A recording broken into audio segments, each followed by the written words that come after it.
mes très chers et mes très chères. Me revoici de retour avec une petite capsule. Ça faisait un petit moment. Alors aujourd'hui, c'est une causerie un peu fourre-tout. Et j'aime bien le fourre-tout parce que justement, c'est spontané, comme à chaque fois. J'exprime ce qui me vient. Voilà. Alors aujourd'hui, je vais commencer par aborder le sujet du switch et du pivot. Je ne sais pas si ça vous dit quelque chose. Quand on est dans une situation qui nous pose un problème, par exemple, on a envie de faire quelque chose, je dois faire le ménage, je dois aller travailler, je dois aller voir telle personne. Et puis alors, on en rajoute une couche, vous savez. Oh, j'ai pas envie. Alors là, on a le cocktail explosif. Eh bien, ça, on peut le changer. C'est-à-dire, on peut faire d'une contrainte quelque chose d'agréable.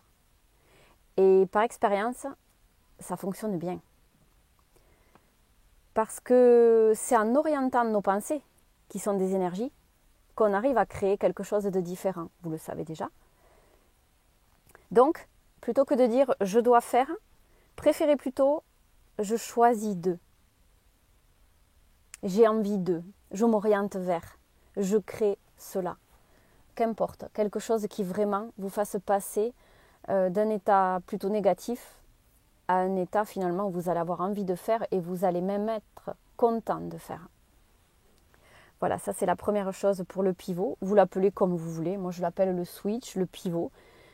Et souvent quand je me surprends à pas faire ce que je me dis oralement ou dans ma tête switch. Et là tout de suite, ça provoque un élan de changement instantané.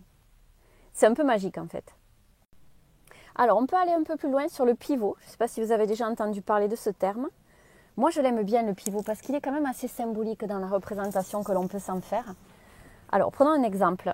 Vous ressentez une émotion négative. Par exemple, vous êtes agacé. Alors en fait, le message c'est je veux quelque chose, mais je dirige mon attention dans la direction opposée à ce que je veux. C'est ça qui provoque l'émotion négative. Du coup, vous pouvez vous dire, à l'intérieur de vous-même, j'ai le sentiment de vouloir quelque chose d'important, mais je ne sais pas exactement ce que c'est. Qu'est-ce que je désire au juste? Et pourquoi est-ce que je désire cela? Déjà, vous pouvez vous questionner de cette façon. Et ensuite, vous pouvez faire un test. Vous vous visualisez désirant ce que vous voulez être, ayant ce que vous voulez avoir, ou accomplissant ce que vous souhaitez accomplir. Imaginez et testez. Qu'est-ce que vous ressentez? Si vous ressentez une émotion positive, c'est que vous avez correctement pivoté et vous pouvez être content et fier de vous. L'idée finalement, c'est de passer d'une situation négative à positive. Parce que comme vous le savez, en ce monde, on ne peut jamais atteindre la perfection. Ça, c'est la première chose. Cela n'existe pas, ce ne sont que des expériences. Ensuite, on ne s'arrête jamais d'expérimenter. Même quand on n'est pas incarné, on ne s'arrête pas d'expérimenter. Puisque tout est énergie, chaque énergie peut quand même se transformer en fonction de l'orientation qu'on lui donne. Et vous savez pertinemment, même si ça paraît difficile avec un esprit 3D de se le représenter, que lorsque nous n'avons pas de corps physique, nous sommes une masse d'énergie qui prend la forme qu'elle désire. Alors, en orientant cette masse d'énergie avec vos désirs, eh bien, elle prend la forme que vous voulez. C'est le principe d'un corps subtil. Et une fois qu'il arrive dans un corps physique, c'est un peu différent. On entre dans la densité, dans la matière, c'est plus compliqué. Et pour arriver à changer la forme, c'est plus complexe que sur le plan subtil, bien entendu, puisqu'on est dans une densité très très lourde et la 3D étant la plus lourde. Voilà.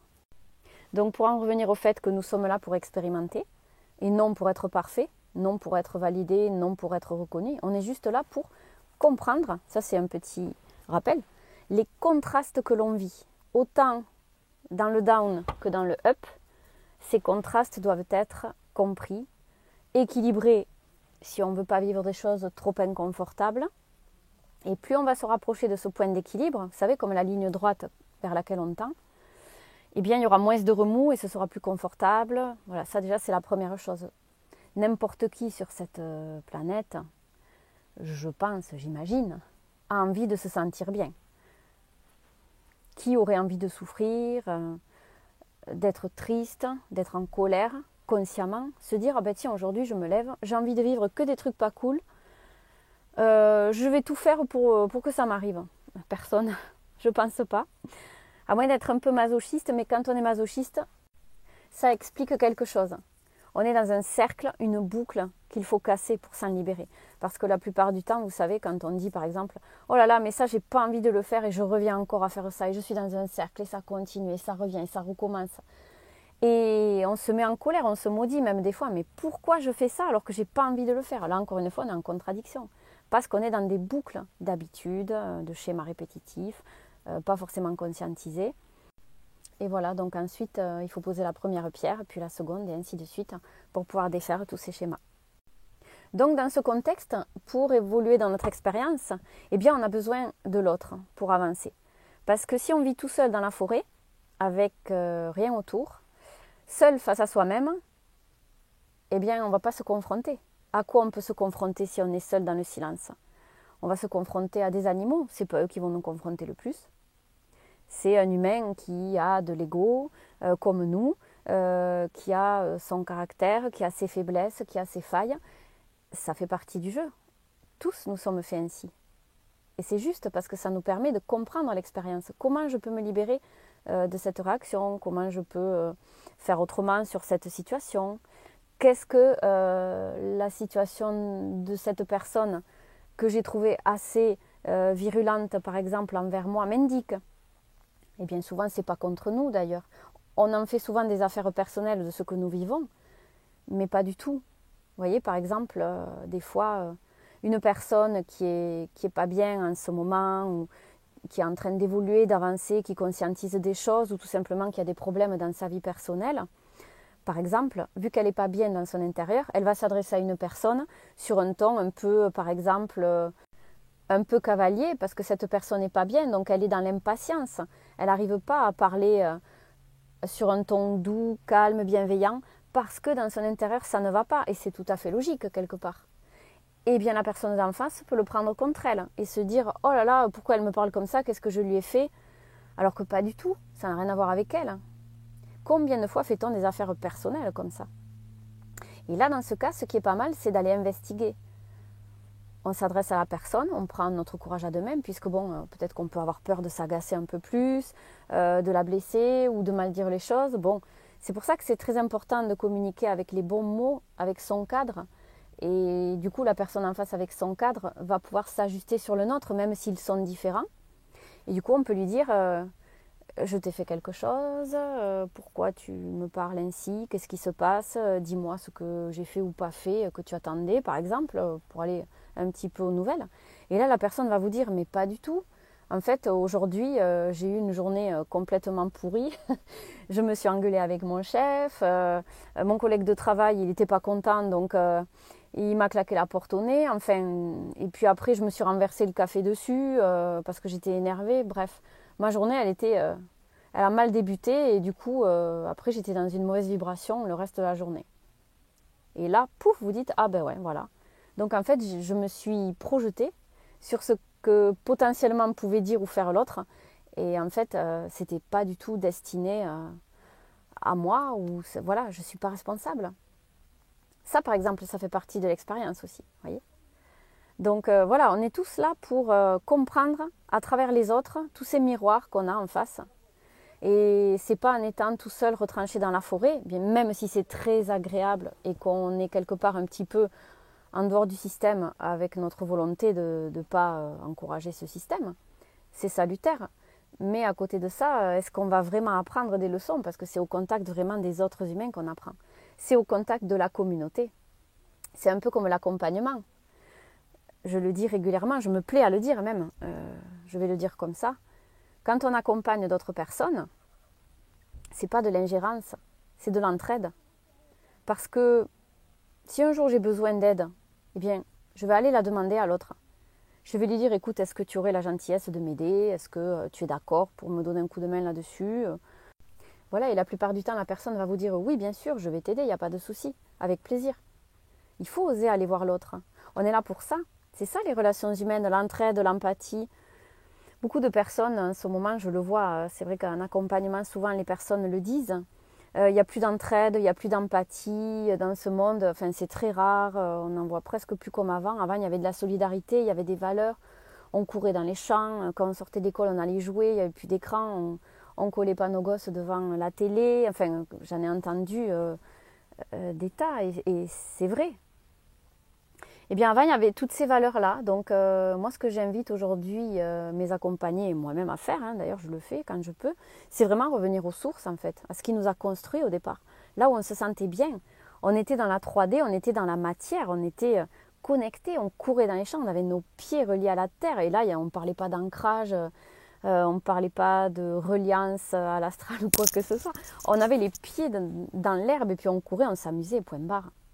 Et l'autre jour, j'ai une accompagnée qui est aussi une copine que j'ai connue lors d'une formation, lors de ma formation d'énergéticienne, qui me dit, cette phrase elle m'a plu et c'est vrai qu'elle lui ressemble, elle m'a dit, tu vois Patricia, avant je ne m'occupais pas de la loi de l'attraction, je m'en foutais, je ne m'y intéressais pas et je vivais beaucoup mieux. Eh bien, c'est complètement juste, parce qu'en fait on va trop mentaliser les choses, on va trop réfléchir et on risque de se perdre dans des concepts. Alors qu'en fait, ce qu'on doit faire, c'est vivre ici et maintenant. Par exemple, voilà, on renverse notre verre de café, ça nous fait sourire, on rigole, on est léger, on est dans des bonnes vibrations. De nous voir rigoler, la personne à côté, elle rigole aussi. Et puis on enchaîne sur des histoires drôles. Et voilà, c'est l'effet papillon d'une bonne vibration. Et on est là pour expérimenter la joie, justement. La joie à travers nos créations.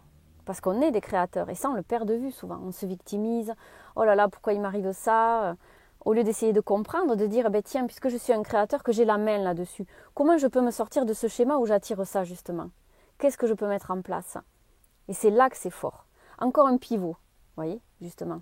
Ça, c'est un pivot intéressant aussi. Alors, c'est pas facile, évidemment, chaque seconde, puisqu'on est dans des conditionnements. Des fois, on prend plaisir à râler aussi, parce que ça nous soulage. Ça peut m'arriver, moi, des fois, de me dire, tiens, là, je vais râler 5 minutes, et après, je me sens mieux. Eh bien oui, ça fait partie du jeu, on reste des humains, on reste imparfait et de toute façon, le but n'est pas d'être parfait, le but est d'expérimenter dans la joie, de comprendre qu'on est de puissants créateurs, qu'on est en train de croître par toutes ces expériences et aussi qu'on est libre, voilà, c'est ça l'expérience. Et c'est ce que j'essaye d'enseigner dans mon quotidien avec les personnes qui m'accordent leur confiance et que j'accompagne. Voilà.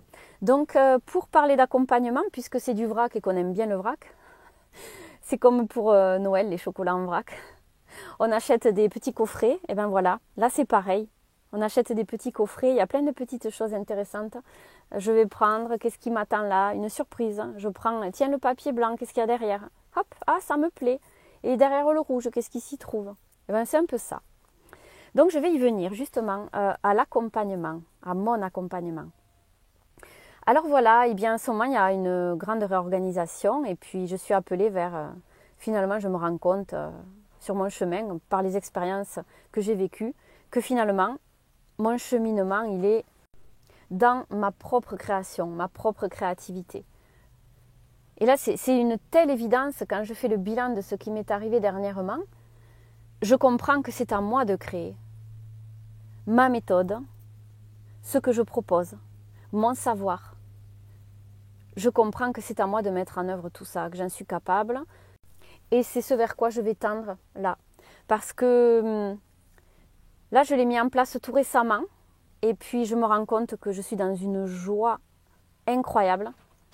Et quand je pense à vous tous, que ce soit vous, mes auditeurs, mes accompagnés, ou bien tout simplement mes followers, je me dis, qu'est-ce que je vais pouvoir leur apporter à présent ? Qu'est-ce que je vais pouvoir apporter de mon expérience ?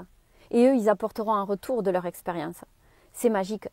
Eh bien, je me sens en joie, j'ai plein d'élan, un élan que je n'avais pas avant parce que j'étais déjà très énergique. Mais alors là, en ce moment, je suis complètement portée naturellement. J'ai déjà fait des tas de choses. J'ai déjà établi les projets que je voulais faire. Donc c'est énorme. Voilà, tout ça pour vous dire que maintenant, je vais m'axer vraiment sur ces petits projets, les nouveaux, ceux que je vais mettre en place et apporter. Donc vous trouverez des propositions à la carte, inédites, sur mesure, ou bien des petits coffrets. Voilà. Pour l'instant, je n'en dis pas plus, mais c'est bien de ça dont il va s'agir. En fait, un accompagnement sur mesure, parce que chacun est différent, chacun est unique. Vous êtes tous uniques, vous avez tous de la valeur, votre propre valeur. Et c'est de ça que je veux me rapprocher, de votre essence, de qui vous êtes. Donc, ce qui va se passer encore plus qu'auparavant, c'est que c'est vous qui allez choisir l'accompagnement que vous désirez. Et moi, je suivrai votre demande. Je suis là pour vous écouter, pour vous apporter, d'après mes expériences, d'après mon savoir, ce qui vous fait du bien, ce qui vous comble, les réponses dont vous avez besoin pour continuer à avancer. C'est ça que je vais mettre en pratique. Donc, il n'y a vraiment pas de formule exacte. C'est vraiment adapté à chacun. Et chacun est différent. Chacun a sa propre valeur. Voilà ce que je compte mettre en mouvement prochainement. Et il m'est venu l'idée de coffret parce qu'un coffret, pour moi, c'est l'image d'un beau cadeau. Et à la carte, c'est vraiment ce qui résonne le plus pour chacun. Et puis alors, inédit, c'est vraiment sa propre formule. On ressemble à personne d'autre, on est qui on est. Et ça, c'est inédit. Voilà. Donc pour moi, ce sont les clés de voûte de mon futur, celui que je vais construire avec vous tous et toutes. Et je me réjouis déjà de vous avoir à mes côtés, et qu'on puisse avancer ensemble et progresser et passer des bons moments, du bon temps. Voilà pour aujourd'hui, mes amis. Je crois que c'est pas mal déjà pour commencer. Donc je vais vous laisser avec ça et puis de toute façon, vous aurez de mes nouvelles très bientôt. Je vais en mettre régulièrement sur la toile. Donc sachez pour clôturer que les accompagnements en conscience sont toujours d'actualité. Et que maintenant, ce qui se joue, c'est que vous serez avec moi en session. On sera tous les deux, ou toutes les deux. Et pour l'avoir expérimenté cette semaine, c'est juste une expérience incroyable. J'ai déjà publié un témoignage d'ailleurs, j'en ai d'autres qui arrivent là parce que je n'ai eu que des bons retours. Et déjà, en l'espace de 1 ou 2 jours, j'ai déjà eu des retours fabuleux. Donc je suis très contente. Ça prouve bien que vous êtes prêts à avancer. Vous êtes là pour ça. Et que moi, par mon expérience, je vous aide à atteindre tout cela. Donc, c'est une relation gagnant-gagnant, vraiment, et je suis très heureuse de pouvoir mettre cela en place. Donc, les AEC sont toujours d'actualité. Ils sont sur mon agenda, avec les accompagnements personnalisés que je propose. Et je les adapterai à vos besoins. Voilà. La formule, c'est vous qui allez la créer. Et c'est ça qu'on va retenir. On va s'axer sur du sur-mesure. Je suis là pour vous. Et vous êtes là pour moi aussi, c'est génial. Que demander de plus? Elle n'est pas belle la vie? Sur ces belles paroles, je vous souhaite un très bon week-end. Et je ne peux que vous remercier d'être là pour avancer ensemble. C'est merveilleux. C'est tout ce que je peux dire. Belle soirée, très bon week-end et à très bientôt. Au revoir.